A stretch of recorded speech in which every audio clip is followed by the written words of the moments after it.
ఓం శ్రీ గురుభ్యో నమః. ఓం గం గణపతయే నమః. శివానందలహరి 42వ శ్లోకం.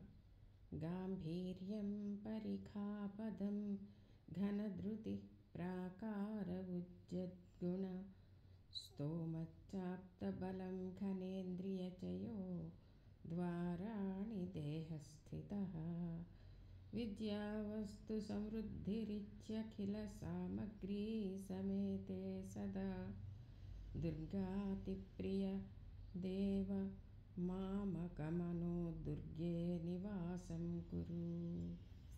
శంకర, సదాశివ, దుర్గకు నువ్వు అత్యంత ప్రియుడమైనటువంటి స్వామివి.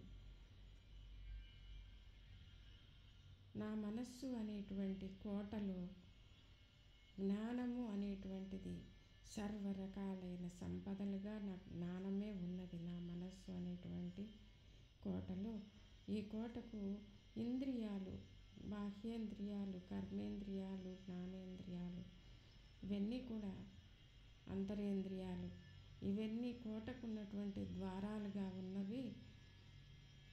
సద్గుణాలు సేనలుగా ఉన్నవి. ధైర్యము అనేటువంటిది నా కోటకి చుట్టూ ఉన్నటువంటి ప్రాకారంగా ఉన్నది. గాంభీర్యం అనేటువంటిది ఆ కోట గోడ చుట్టూ బయట వైపు కందకంలాగా ఉన్నది స్వామి. కాబట్టి నువ్వు చాలా ధైర్యంగా నా మనసులో నువ్వు నివసించవచ్చు. ఎందుకంటే కందకం ఉంది, ధైర్యం అనేటువంటి చుట్టూ ప్రాకారం ఉంది, సైన్యం ఉంది నా దగ్గర, సద్గుణాలు అనేటువంటి సైన్యం ఉంది, ఇంద్రియాలు ఉన్నాయి. ఇంద్రియాలే కోట గోడకు ఉన్నటువంటి ద్వారాలుగా ఇంద్రియాలు ఉన్నాయి.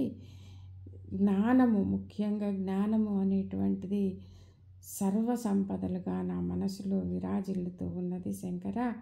కాబట్టి నువ్వు ఎలాంటి భయము లేకుండా, ఆలోచన లేకుండా నా మనస్సులో, నా హృదయంలో ప్రవేశించి నివసించవచ్చు.